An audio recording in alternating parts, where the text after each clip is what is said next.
Wow. Okay. This is crazy.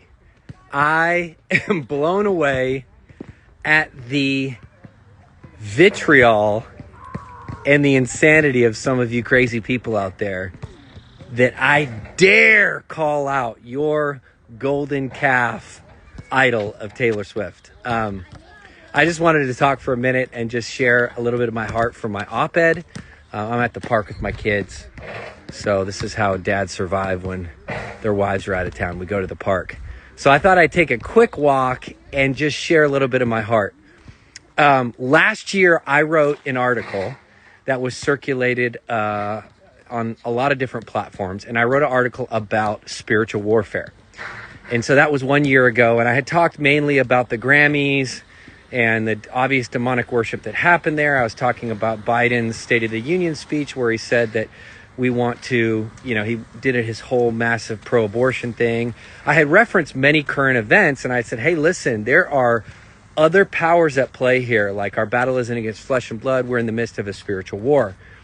And I was realizing that it's been 1 year since I released that. And it's almost like the satanic worship has ramped up to crazy levels. And like, if you're an American and you're not seeing this, like, something might be wrong with you. Like the level of like the satanic worship and the occult and the spiritual warfare dynamic has just shot through the roof. And obviously we shouldn't be surprised about this because we know that, the closer we get to the return of the Lord, the crazier and gnarlier it's going to get, the darker it's going to become, but the brighter the light is. And I'd rather focus on the brightness of the light. That's the kind of person I am. So I'm not out there looking behind every bush to see where the boogeyman is. Like, I'm not one of those people.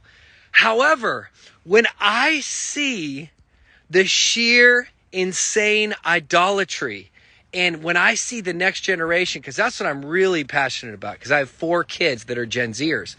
When I see the level of like people frothing at the mouth over this chick and her concerts and just the way our culture is and how she's been propped up and then I look deeper and I realize, holy crap, like there's straight up demonic worship happening at her concerts. Maybe this is part of, the enemy's plan, because the enemy wants to use whatever he can to take the next generation out. And anytime we open our spirits, and listen, I love to go to concerts. I love to go to football games. You guys know all that. Like I'm definitely one that engages with culture. I love to have fun. But there comes a level when someone is openly worshiping Satan, when they're sitting next to somebody with an upside down cross who's throwing devil signs on TV where 130 million people are seeing it. It's like no longer a conspiracy. Like, this is not a conspiracy, guys. This is like all of America and the world is watching this. So, like, at some point, like, I wish there was more Christian leaders speaking out about this. At some point, we got to say, hello. Like, maybe she's not the best role model for your kids. Maybe these aren't the songs that you should be blasting as you're carpooling your children to school. Maybe, just maybe, there might be things that are in her music or in the sound that can get into the deeper parts of our lives and our hearts and our kids. Maybe the enemy, obviously our battle's not against flesh and blood, but there are powers and principalities that are at work and are at play. And I'm not going to go into all the details of what I know about her specifically or about things that happen at her concerts or people that know her. My goal isn't to like condemn the world for being the world. They are who they are. However, my goal is to warn and tell other believers, hey guys, come on, man, have some discernment.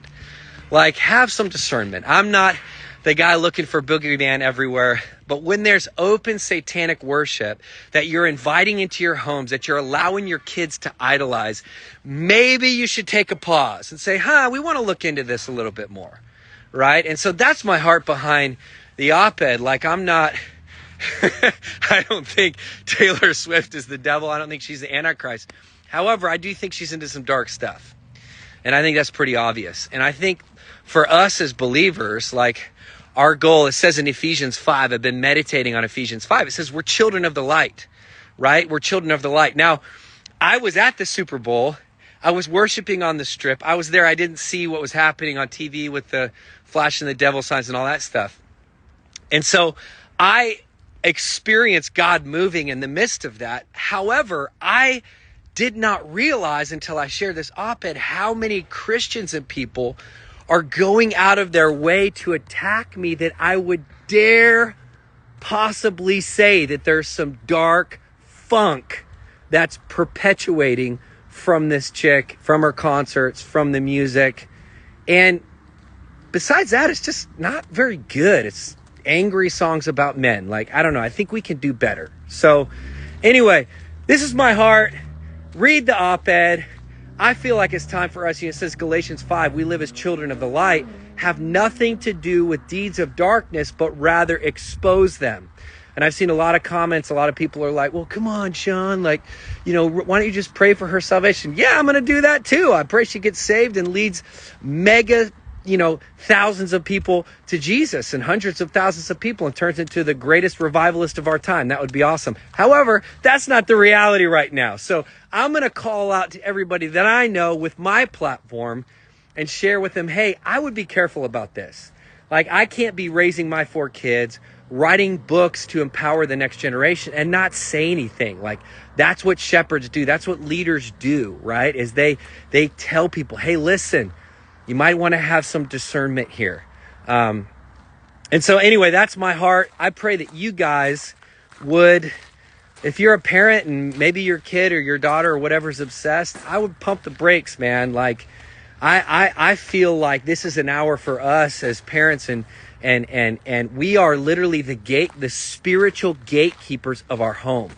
Like, whatever we let in, like, whatever we allow to come into our home, and that could be stuff in your marriage, that could be pornography addictions, that could be all kind of stuff. We allow it into our home. We're like setting our kids up to be hit with this stuff. And like, we got to love our kids and our families and our communities better than that. And so anyway, let's pray, let's be aware, let's be alive, let's be joyful. Like, God's on the throne. He's not insecure. He's not worried.